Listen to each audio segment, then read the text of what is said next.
Episode 237, Redeeming the Relationship with Your Body with Kerrie Nygard. Welcome to Latter-day Life Coaches, the podcast where each episode is a conversation between me, Heather Rackham, and one of my amazing coach colleagues. Each coach here is a member of the Church of Jesus Christ of Latter-day Saints and a highly trained, experienced life coach making a great impact in the lives of their clients. And together, we have one main goal, helping you live your best life no matter what. You ready for this conversation with the coach? Here we go. In this week's episode, Coach Kerrie Nygard joins Heather to expose the spiritual, emotional, and cultural impact of diet mentality and offers a healing path forward. With faith as a foundation, Kerrie teaches how to move from battling your body to partnering with it. Together, they explore the power of divine identity, how societal messages distort self-worth, and the role our bodies play in God's plan. If you've ever felt stuck in the cycle of shame, comparison, or dieting, this episode offers hope, clarity, and truth. Please enjoy. Hey everybody, welcome to Latter-day Life Coaches. I am joined today by Coach Kerrie Nygard. Hi, Kerrie. Hi, so happy to be here. I'm so happy to have you. Kerrie has not been on with me before, so you guys are going to get a full introduction to her and her coaching and learn some amazing things today. So I'm super excited to have Kerrie with me. Kerrie, that said, can you introduce yourself so people can know a little bit about you? Yeah, so I've been life coaching for the last, several years.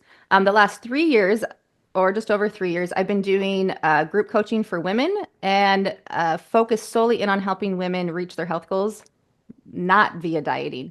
So I help women, faith-based women specifically, not just Latter-day Saint, but all Christian faiths and even some not Christian faith. Just focus in on how do I interact with my body, not from a diet mentality. Mm-hmm. And so that's the work that I do. Yeah. That is awesome. That has been a lifelong pursuit of mine that kind of fast-tracked maybe the last 7 or 8 years. And I am so happy to be able to say that it takes work. It takes a lot of work to unwind. Well, it's been so conditioned into us. Yes. Yeah. Mm-hmm.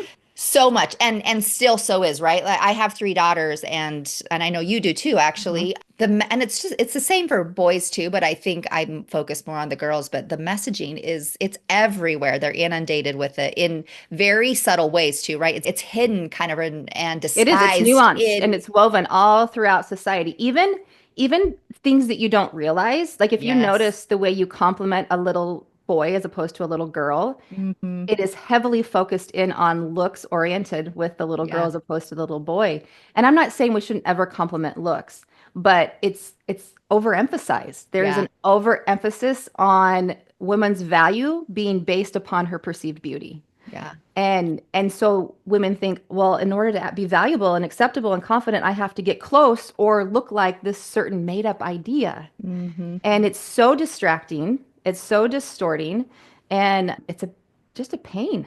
Yeah, it is a pain. And it's really tricky because I feel like diet culture has been disguised as healthy. And so we feel like, and I did that almost like I knew I was doing that, like, oh, we're doing this in the name of health when my kids were younger, when I was a younger mom. And subconsciously, I knew I wasn't. I knew there was the diet culture that was underlying, and it's taken me a long while to unwind that. I think some women get caught up in I have to get this completely rooted out. And I think it's okay to realize I still live in this society that does this. And so it's going to come up for me. And I just need to notice it and know how I'm going to redirect my brain and what kind of emotions I choose to attach and thoughts I choose to attach to my body. Who am I going to believe, society, or am I going to believe what God has told me about my body? Here's the thing. From the time that we're really young, especially faith-based, is that from the time we're really young, we grow up in Sunday school and we're taught that you are not your body. We're taught that at some point you will die and your body will stay here and you'll go back to your maker, right? Hmm. But when it comes to diet mentality, women don't think in those terms. They don't think that they're not their body. They think their body is them. Well, And because there's been a lot of religious cultural things attached to that. So the messaging is very all over the place, really. yeah, yeah. Well, the first thing I do with women, and I do it on my free workshops, and I do it with the women that have paid to work with me. The very first thing I teach them, and then is this idea of body partnership or divine body partnership, to really accept what God has taught us about our body, and to realize that when you look in a mirror, you see a body, but you are not a body. You are housed within this body. And even to look in the mirror and to see the light and the spark of life in your eyes, that's you. You're an eternal divine being. And this body is your holy vessel so you can be here on earth and sojourn throughout your time. What's unique with Latter-day Saint doctrine is that we believe that we chose to come here and that part of that was to receive a body. So if we chose before this life to receive a body, what does it look like to choose her now? What does that look like? And I that's been hijacked. Society has hijacked what it looks like to accept your Yeah. body. Yeah. Yeah. It's almost impossible. I mean, it's not impossible, but it is pretty darn difficult to accept your body without any strings attached, right? Like there's just always like, oh yeah, I can like this, but oh, there's just so much for us to shame and to Yeah. compare. And it's pretty it takes a brain that is very aware and Mhm. like heightened focused on. I think that's where this concept really is helpful to bridge that gap. So this divine body partnership, it's to relate to your body in the same ways, internal self-talk and the way you treat your very similar to the way you would interact in any other relationship.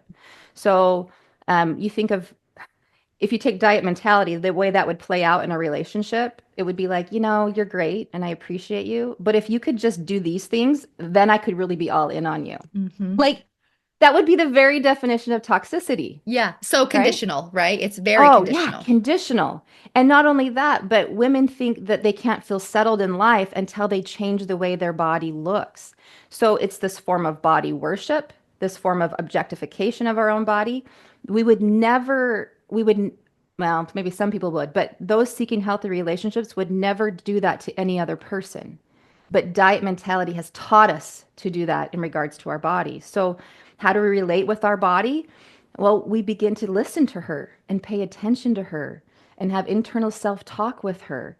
We're fiercely loyal. We don't let ourselves be unkind to ourselves.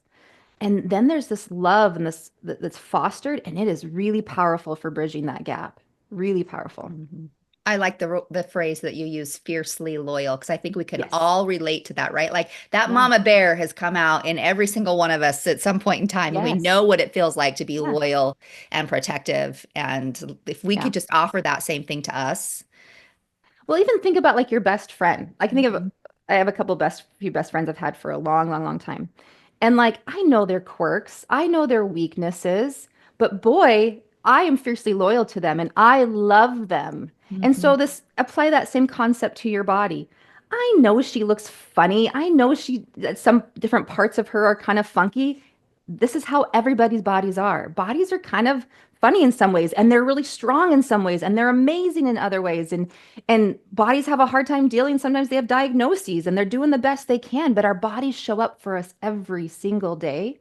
And regardless of how your body looks, she is fulfilling the measure of her creation in every single moment, which really is such a significant thing that the way she looks just pales. Like it's okay to desire to release weight off your body. Like I that's okay.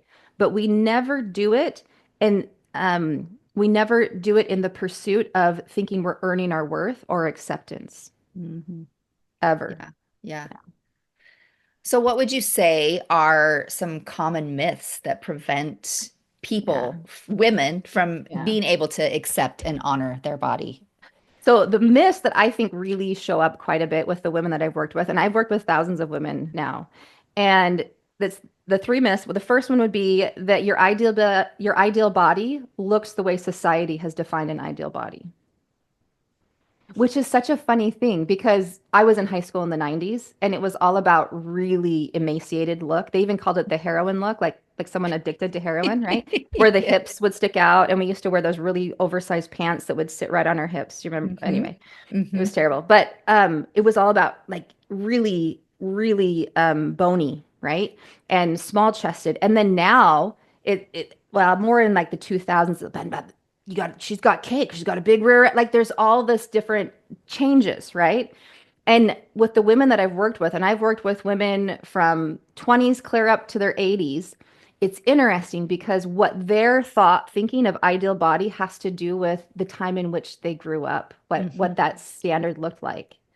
It's really interesting. So the idea that my ideal body is what people have said it is. That's the first myth. Okay. And then the second one is that the condition of our body reflects our worth as a woman. Yeah. That's a, we get sucked into that one easily. Yeah. Well, just to realize, okay, so what has God told us about our body? That it's created in his image, that it's a gift, and we know that we chose this body.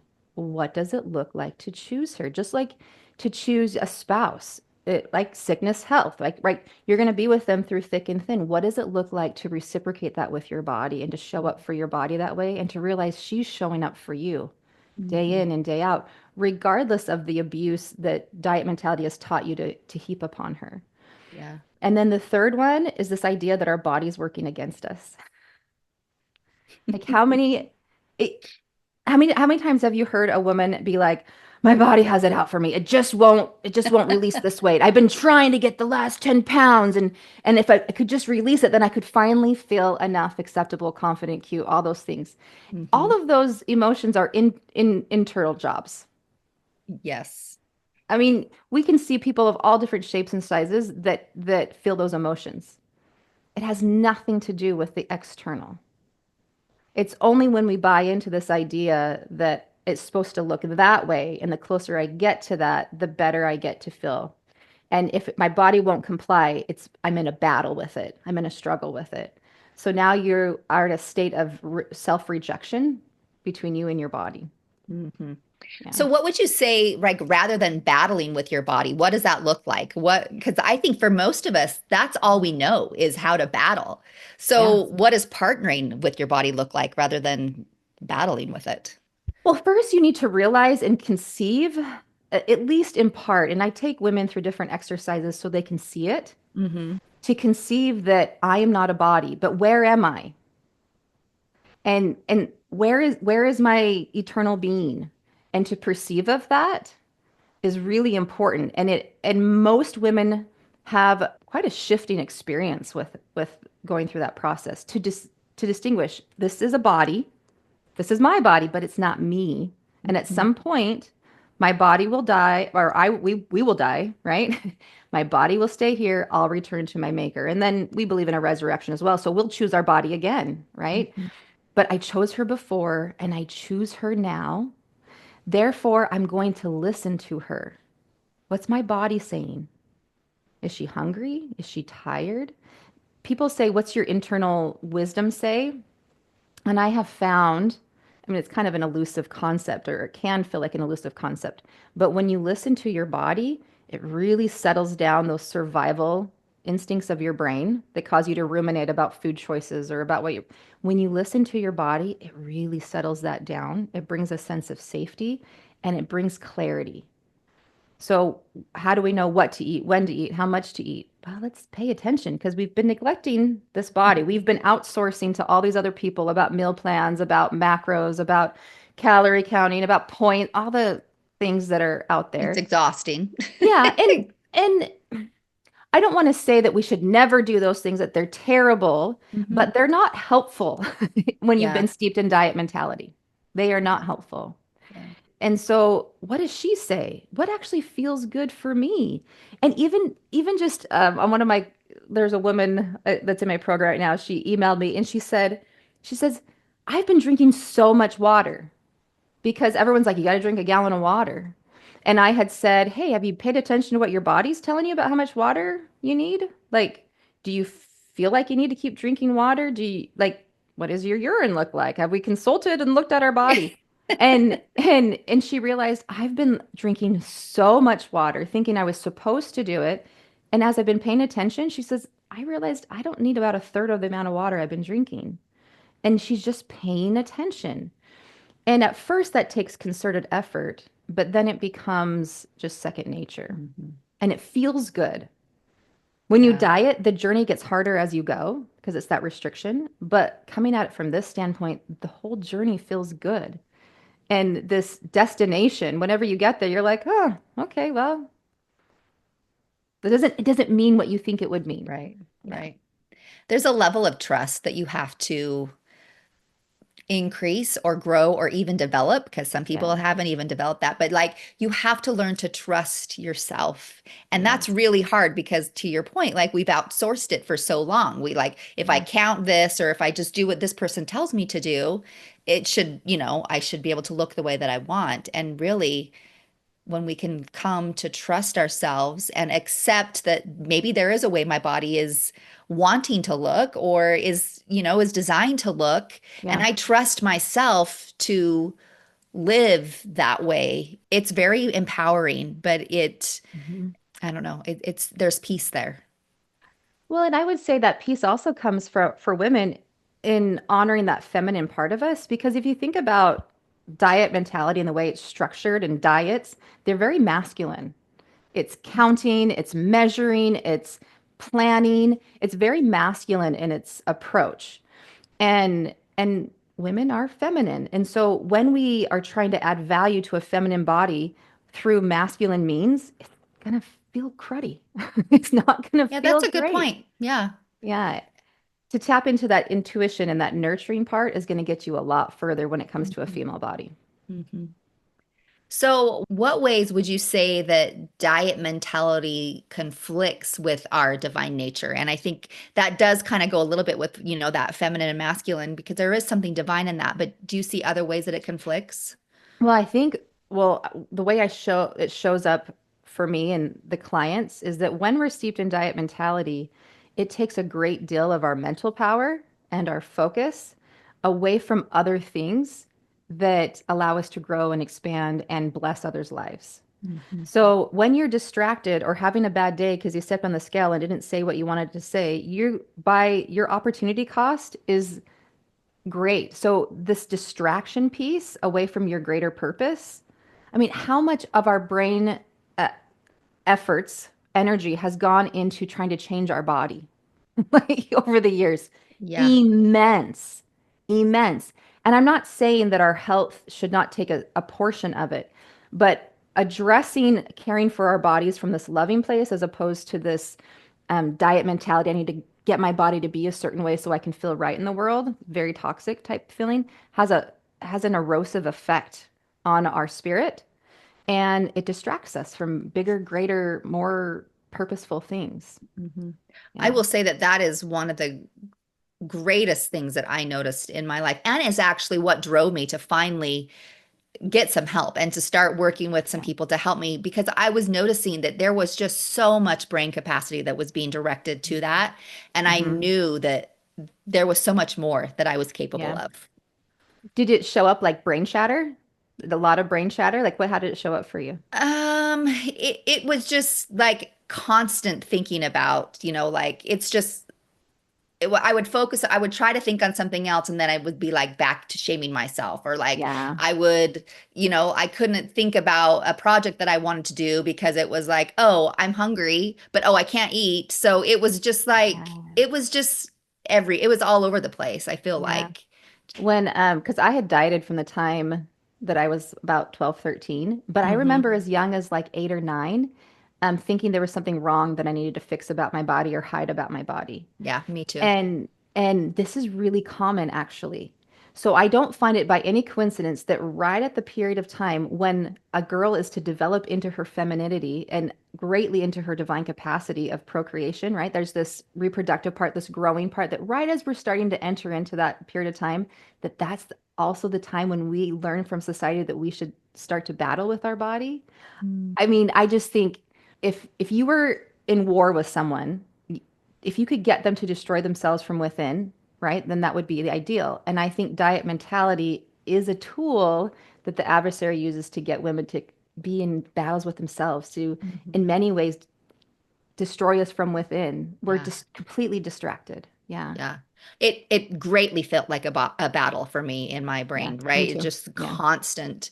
I Yeah. remember even from little, like I was, in dance. So I graduated from high school in the early 90s, like 93. So Hmm. I'm maybe a little ahead of you, but I was in dance classes. And from the time that I was like 5, I remember thinking when I was 5 that I was bigger than people in the dance Yeah. class with me. And like, how sad. I hate that that's what that my little person was dealing with that when she was Well, 5 years old. yes, just this hyper fixation in on how I look and that my Yeah. value's connected to that, which we can't change our value. We don't have that power. We didn't create ourselves, you Yeah. know? No. Yep. Nope. And so it's kind of interesting. So it was about 2015 when I had, like you're like, enough, I need help.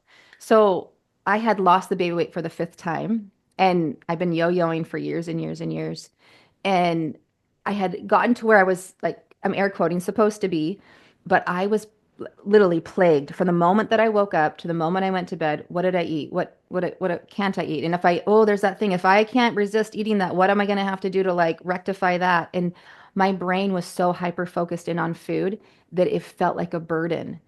And I went to my husband and I was like, something's got to give. Like, I mean, I'm a certified personal trainer. I have nutrition certification. Like I knew my stuff, but I could not address this battle and this struggle mentally. Well, from that point on, well, I'll be honest, I had this come to God moment where I knelt down and I was in tears and I said, I'm going to stop this. I'm going to stop paying attention to this. I'm going to stop focusing on losing weight and maintaining weight and like enough. I'm just done. And I thought that God would be like, send me this feeling of peace, like, well done, Kerri. You've like overcome this vainness. But by golly, this phrase came into my head really strongly and it said, keep going, Kerri. And I was like, what? What? Like, like I don't want to anymore. And then Yeah. it came a second time. Keep going, Kerri. And I was like, well, I don't know what this means, but and that's in the when I got to that low point in the days and weeks and months that followed, different mentors, different information, and inspiration came my way that allowed me to no longer be bound by that. But that mental chatter is a direct symptom of how diet mentality is not compatible with the hardwired survival instincts of our brain. And the more you've dieted, the longer you've dieted, the more restrictive your diets have been, the more sensitive those survival switches get. And so I had been doing it for so long, my switch, that survival response was full on, and the hyper focus in on food is a symptom of that. And I Mhm. thought I was the problem. I'm not the problem. No one, you aren't the problem. Yeah. Women was never the problem. It's like, it's this word, diet mentality is like this booby trap for women. Like, it's the worst. Yes.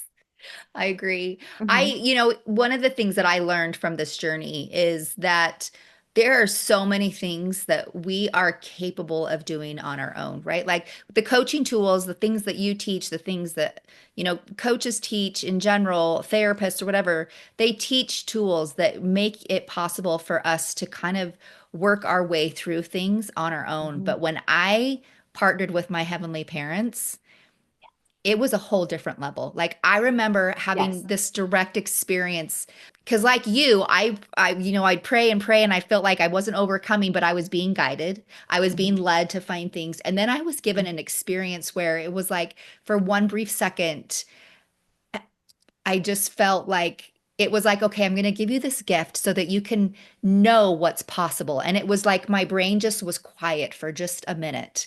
And I was able to sit in a life free of that constant chatter. And I was able to see this is possible. Like this Yeah. will come. I mean, yes, it will still come and go, but a life that's not so burdened by this is possible. And I just feel like it was just a small answer, like my heavenly parents just being like, listen, like you, keep Yeah. going because this is possible. Yeah. Well, and without all of those years of pain and struggle, I wouldn't be in a position right now to be where I'm at. And when I went to get certified as a life coach, my goal was not to work with women with diet mentality. That chose me. And Hmm. God had prepared me for years and years and years, whether I just didn't see it yet. I couldn't do what I'm doing. And the thousands of women that have been helped and freed, right? Talk about freeing people from bondage. You know what I mean? Mourn with those that mourn. Like, this is freeing women's brains from bondage. And as we do that, as we're engaged in that work, it's a holy work. And now we're focused in on who we actually truly are, what our body actually truly is. And those experiences, like so sweet. Like you were able to, because you couldn't conceive before what it would even be like to be free No. from that struggle. Yeah. Like it's Yeah. just not even, you've lived that way for It's all so you've, long. Like, yes. is it Hmm. even possible? Like, Yeah. am I just trying to have Yeah. something that's not possible for me? Yeah. And yeah, Yeah. so just tender experiences for Yeah, sure. I had this experience, I don't know, years after that prayer. And I was just working on listening to my body and I noticed that my pants were getting loose. So I went and shopped to buy some more pants. And the size I bought was a size that I never even had like as a goal when I was in diet mentality. And I Hmm. just didn't care. I was like, oh, it just didn't matter. And I laughed because I was like, there was a time when I would have thought that all my problems were solved. Yep. And I laughed on the way home and I called my best friend and I was like, guess what just happened? I just bought this size of pants and I just don't care. It does not matter. Hmm. It does not matter. And it didn't come from like buckling down and gearing up and being in battle with myself. It came from being kind and settling into this gift that's been given my body and having this harmonious experience with her. Women that I've worked with, I know they've got it because as they start to release weight, and most women that work with me want to release weight, not all, some just want to have peace, but some do have health goals they're working towards. Most of them do. And what they say is, yes, I've lost weight, but that's not even the best part. The That's come as a result of the best part, which is the peace and harmony that I feel between me and my body now. And because of that, they're able to be connected to God better and they feel more peace and harmony in their life. And do they reach their goals? Yeah, they move towards their goals, but that's not the best part. The best part is what's helped create those results. Yeah, Yeah. which is healing that relationship. Yeah. Which just goes to prove the point that it is not our destination, right? It is the process, it's the journey that we are on that is really what we're after. Yep. And Yeah. it's such a beautiful thing. Okay, so you and I both, like we're a product of how we grew up, the culture, the Yeah. timing, everything. How do we as moms create something different for, Yeah. how do we model something different for our daughters? Yeah, especially us being, having daughters and what does that look like? I think first and foremost, you need to set a hard, fast rule to never make comments about their body parts or other people's body parts. We don't say things like, "Whoa, look at her butt," or "Ooh, you got a little tummy," or we don't make comments on people's body parts. We don't do it. That's a hard, fast rule. Hmm. Because and the women I've talked to, and even in my own head, I can remember growing up, people would make comment on different body parts. And that really sticks with someone and it reaffirms diet mentality internally. So I think that needs to be a hard, fast rule. And your own body parts. Hmm. Like we don't make any negative comments about anybody's body parts, nor do we objectify. Like we wouldn't say, wow, they look so good. Their waist is really slimmed down. We just don't make comments on people's body parts. Just it's weird. I know it's been normalized, but it is weird when you Yeah. think about it. Like it's just weird. It's been normalized in our society, but it is weird. Yeah. So that's the first thing. And then the second thing is to be honest with them and tell them about your journey, what it was like. And even as we've talked here about, that kind of the deliverance journey that we've gone on, but talk to them about the struggle that incurred and how much better it feels to go at it from this standpoint. And then you have to do your own work as well. Like there's no there's nothing you can share with them if you haven't actually done your work. Hmm. Yeah. Isn't that part of the beauty of having kids is that they almost force us when we realize we want something different for them, like it forces us to do a lot of self introspection and learn how we can create that. I mean, we can't force them to do anything, but we can surely have an influence. Oh, yeah. Being a parent, I feel like is bumping into it. It means you bump into your weaknesses all day long. Mhm. I've oftentimes thought, do people who don't have children, do they bump into their weaknesses as much as I do? Because I feel like I have all these little mirrors reflecting my weaknesses back at me constantly. Yep, it's definitely the fast track Yeah. to somewhere, that's for sure. But Yeah. all right, so as we wrap it up here, I'm just, do you have any like parting tips or anything that you feel like you want to Yeah. share with us before we go? Yeah. So kind of if you haven't done your works and you're thinking, well, where do I start my work, Kerrie? So I'll give you three tips and maybe even a bonus fourth of what you can do to go on this journey that you've talked about that you went on and that I've talked about that I've gone on is the first thing is to reconnect with the purpose of your body in this life. Reconnect with that. What is the purpose of my body? What do I actually believe is the purpose of having a body? And get really clear on that. And then the second thing is to recognize that your body is not your identity. You are not a body. You existed before you had a body, and you will exist after after death. Um, and but along with that is also that your body's your most important relationship aside from God in this life because there's no moment that you have apart. Any joy you've experienced in this life, she's experienced it too. Any pain that you've experienced in this life, she's experienced it too. All the memories that you've shared together, any relationship that has brought you joy would in this life has not be possible without her. Because she's your vessel. You can't be here without her. You can't be here among the living without this body. She's showing up for you in every moment. And so reconnecting, when you reconnect with the purpose of your body and recognize that she is not you, you then get to have a completely different kind of this restored experience with her. It's kind of like, oh, I have this kind friend here that I've been ignoring for so long. And and some women will say, oh, Kerrie, I'm afraid my body is going to be so mad at me if I do this work that you're talking about. And I'm like, just test it. I've never had it yet. Yeah. I've never had it yet. I really haven't. And I've worked Yeah. with a lot of women where they're like, my body's so mad at me. No. Every time that they've gone in to do this work, they're like, my body is such a kind friend. And they find this like safe home. And as they find that, then the mental turmoil in their head settles down and it just gets a whole lot better. And then the third thing is to eliminate negative influences. So if you scroll on social media, any influencer that sucks you into this idea that you need to change your body in order to feel well about yourself, stop following. Stop following it. And I'm into exercise and I lift weights and I'm all that's fine. But if you ever have a content creator that you follow that you feel bad about your body when you view her stuff, then unfollow. Right? The algorithm will listen to you. Like just get it out of and usually a telltale sign is if they're always doing body shots. Like that's usually I'm not it's not a Nope. blanket thing, but it's usually a sign that there's probably a fair bit of body worship type Hmm. stuff going on here.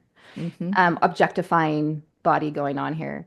The body positive movement is really interesting to watch because It's the same thing. they're like, it used to be that we only objectified these types of bodies, but Hmm. now we are going to objectify all the bodies. Yes, it's the same thing, just Yes, broader. yes. And I'm like, I think we've missed the point on this one, guys. I think we've Hmm. missed the point. And then the fourth, the extra bonus would be to look me up. I have lots of free online workshops. I do them usually monthly. There's a month or two I take off in the year, but I do free workshops. If you just go to my website, which is kerrienygard.com, it's KerrieNygard, and I'm sure you'll put it down below. Right there, there's a thing where you can sign up for my next free workshop. There's a link to go to my YouTube channel. So there's just resources there that can help you. Yeah.